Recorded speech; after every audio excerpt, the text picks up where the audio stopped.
السلام علیکم. آج کا ہمارا ٹاپک ہے eating disorders. Eating also known as consuming is the ingestion of food or other objects usually to provide heterotrophic organism particularly for energy and growth. What is heterotrophic organisms? An organism that cannot synthesize its own food. درختوں کے پتے گرتے ہیں نیچے اور وہ کھاد بن جاتے ہیں، ان کی خوراک بن جاتے ہیں. پودوں کے پتے گل سڑ جاتے ہیں، نیچے گرتے ہیں اور پھر وہ ان کا کھانا پینا بن جاتے ہیں، ان کی خوراک بن جاتے ہیں. یہ اپنی خوراک خود بنا لیتے ہیں. انسان ہیٹروٹروفک ہے، انسان دوسروں سے خوراک حاصل کرتا ہے کہ نہیں کرتا؟ Eating disorders are abnormal eating habits that can threaten health اور ایون لائف. ہمارے ذہن کی ایک ایسی کیفیت جس میں ہم یا تو زیادہ کھانا شروع کر دیتے ہیں یا بھوکا رہنا شروع کر دیتے ہیں. ہمارے کلچر کے اکارڈنگ ہم چلنا پسند کرتے ہیں. آپ کو پتہ ہے اس دنیا میں خوبصورتی کی ایک ڈیفینیشن ہے، وہ بدلتی رہتی ہے، جیسے وقت گزرتا ہے وہ بدلتی ہے. ایک وقت تھا کہ جب ہیلدی لوگوں کو زیادہ بھرے ہوئے جسم اچھے سمجھے جاتے تھے، اچھا جانا جاتا تھا. پھر جناب زیرو فگر کا رواج آیا، پھر زیادہ سلم اور تھننس، اس کو بیوٹی کی معراج سمجھا جانے لگا کہ خوبصورتی کے معراج پتلے دبلے ہونے میں ہے.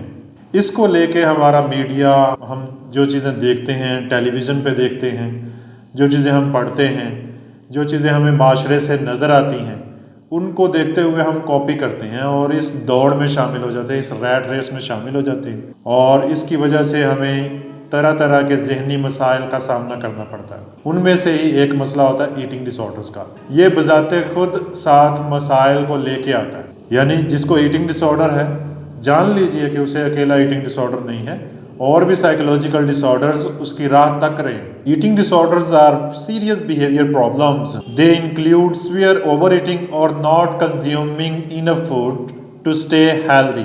They also involve extreme concern about the shape اور weight.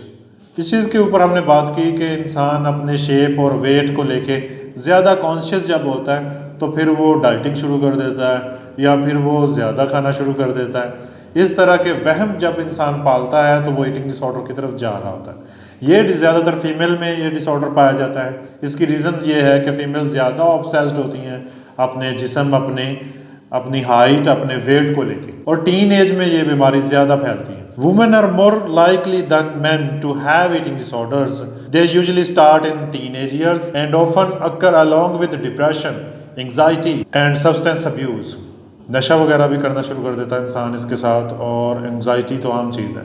بہت سارے لوگ ایسے ہوتے ہیں جو کسی بھی سائیکولوجیکل ایشو کو لے کر ایپیٹائٹ سسٹم کو گڑبڑ کر لیتے ہیں. ان کا ایپیٹائٹ سسٹم لو ہو جاتا ہے یا ایپیٹائٹ بڑھ جاتی ہے. ایپیٹائٹ سٹینڈز فار بھوک، نیند، پیاس، جنسی خواہش. اس میں یا تو بے تحاشا ہو جاتی ہے یہ خواہشات، یا پھر یہ خواہشات بالکل کم ہو جاتی ہیں.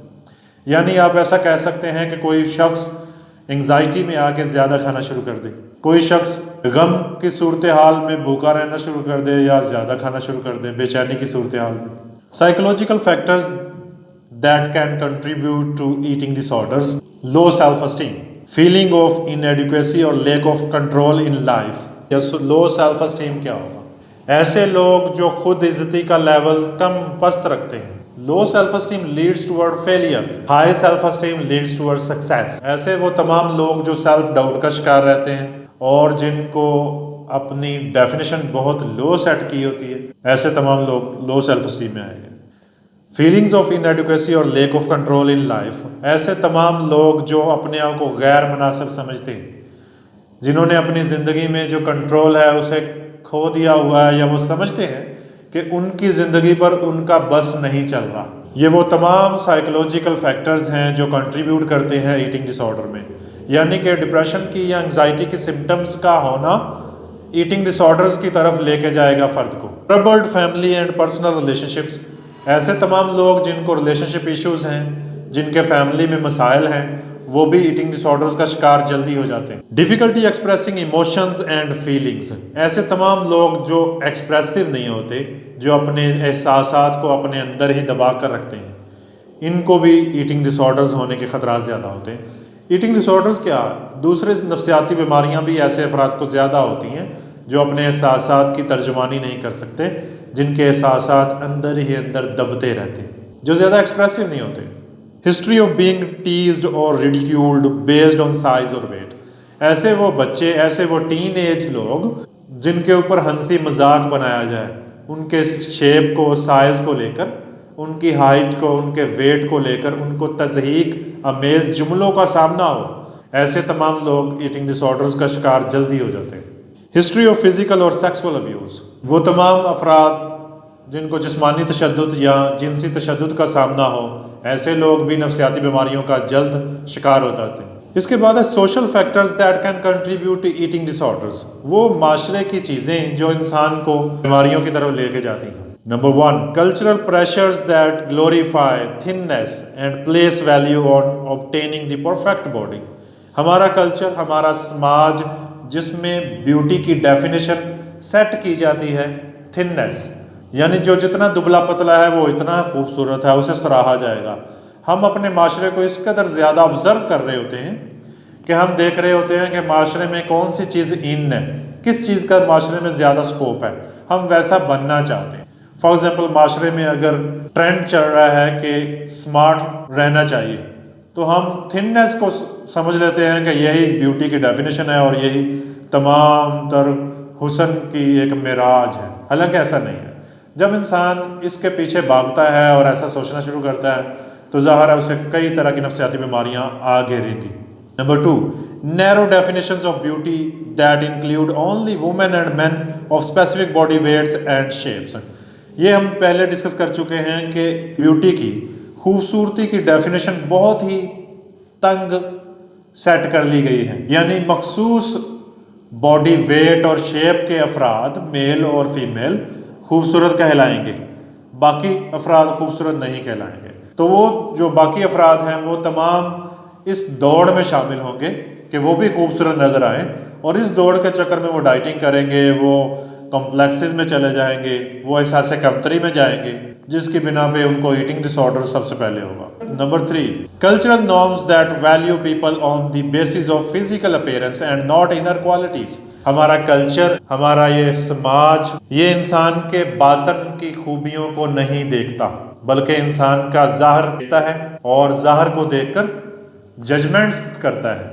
جس کی بنا پر ہر کوئی چاہتا ہے کہ وہ خوشنما دکھے، وہ اچھا دکھے، وہ اچھا بننے پہ غور نہیں کرتا، وہ اپنے اندرونی، اپنے کریکٹرز کو، اپنی خاصیتوں کو اچھا نہیں کرنا چاہتا، بلکہ وہ ظاہری طور پہ اپنے آپ کو اچھا کرنا چاہتا ہے۔ تو یہ بھی ہمارے اس کلچر کی خرابی ہے جو انسان کو طرح طرح کی نفسیاتی بیماریوں کا شکار کر دیتی۔ وہ ایک شاعر کہتا ہے، صورت کی دیوانی دنیا، من کے اندر جھانکے کون، یعنی صورت کے پیچھے سارا چل رہا ہے، آپ کو صورت کے بیس پہ جج کیا جائے گا، اس کے علاوہ سیرت کوئی معنی نہیں رکھتی، جبکہ یہ غلط ہے۔ اصل چیز سیرت ہے جس کے اکارڈنگ انسان کو دیکھنا چاہیے، اسیس کرنا چاہیے، جبکہ سیرت کہیں پیچھے چلی جاتی ہے اور صورت آگے آ جاتی ہے۔ میں صحیح کہہ رہا ہوں یا نہیں؟ ہاں، آج کل اتنا زیادہ اس چیز کو فوکس کیا جا رہا ہے کہ باقی تمام چیزیں نہیں دیکھی جاتی۔ اچھا، پھر بھی یہ معاشرہ کبھی آپ کو جینے نہیں دے گا۔ تھننس پہ بھی آپ آ جائیں تو پھر بھی آپ کو کہنے والے کہیں گے جناب یہ تو بہت ہی دبلا پتلا ہے، یہ تو بہت دبلی پتلی ہے، آپ کو کبھی معافی نہیں ملے گی، معاشرہ معاف نہیں کرتا آپ کو۔ تو آپ معاشرے کے سٹینڈرڈز، نارمز کو اس قدر فالو نہ کریں کہ آپ اپنے آپ کو ذہنی بیمار کر لیں۔ میں یہ نہیں کہتا کہ آپ باغی ہو جائیں، آپ معاشرے کے نارمز کو بالکل ہی اگنور کرنا شروع کر دیں، مگر میں یہ چاہتا ہوں کہ آپ اپنی ذہنی صحت پہ کمپرومائز نہ کریں، اس سے بڑی کوئی بات نہیں ہے۔ ذہنی صحت ہو، اس سے بڑی کیا بات ہو سکتی؟ ذہنی صحت کی ہی محتاج ہے آپ کی جسمانی صحت۔ جب ذہن میں خلل آئے گا پوری باڈی میں خلل آئے گا۔ ایک شاعر کہتا ہے، اچھی صورت بھی کیا بری چیز ہے، جس نے بھی ڈالی بری نظر ڈالی، یعنی اچھی صورت لے کے بھی آپ اس معاشرے میں بچ نہیں سکو گے، اچھی صورت کو بھی لوگ سراہیں گے نہیں، بری نظر ڈالیں گے، جینے نہیں دے گا آپ کو معاشرہ۔ تو آپ کو جیسے جس حال میں ہیں آپ کو خوش رہنا ہوگا، آپ کو اس ریٹ ریس میں شامل نہیں ہونا چاہیے۔ میں یہ نہیں کہتا گندے بن کے پھری جاؤ اور اپنے آپ کو بہتر ہی نہ کرو. صاف ستھرا رہنا چاہیے. اللہ تعالیٰ حسن کو اور نفاست کو پسند کرتے ہیں. صفائی نصف ایمان ہے, تو ہمیں اس پہ غور کرنا چاہیے. لیکن اس ریٹ ریس میں شامل نہیں ہونا چاہیے کہ آپ کو بار بار یہ وہم لاحق ہو کہ آپ موٹے ہو رہے ہیں, آپ دبلے ہو رہے ہیں. ایسے لوگ جو ایٹنگ ڈس آرڈر کا شکار ہوتے ہیں وہ اپنے گھر میں بار بار آئینہ دیکھتے رہتے ہیں, یا وہ اپنے گھر سے آئینے اتار دیتے ہیں. وہ اپنی فوٹوز لینا چھوڑ دیتے ہیں. ان کو کمپلیکس ہو جاتا ہے کہ وہ موٹے ہیں, ان کی تصویریں اچھی نہیں آتی, وہ اچھے نہیں دکھیں گے. ان چیزوں میں چلے جاتے ہیں. نیکسٹ ہے other factors that can contribute to eating disorders. Scientists are still researching possible biochemical or biological causes of eating disorders. In some individuals, eating disorders certain chemicals in the brain that control hunger. ہمارے دماغ میں کچھ ایسے neuro transmitters اور ایسے chemicals release ہوتے ہیں جو انسان کو بھوک لگاتے ہیں, اور کچھ لوگوں کو بھوک زیادہ لگتی ہے, ان کے وہ کیمیکل زیادہ ریلیز ہوتے ہیں. Appetite and digestion have been found imbalanced. Appetite disturbance ایسے لوگوں میں زیادہ ہوتی ہے. The exact meaning and implications of these imbalances remains under investigation.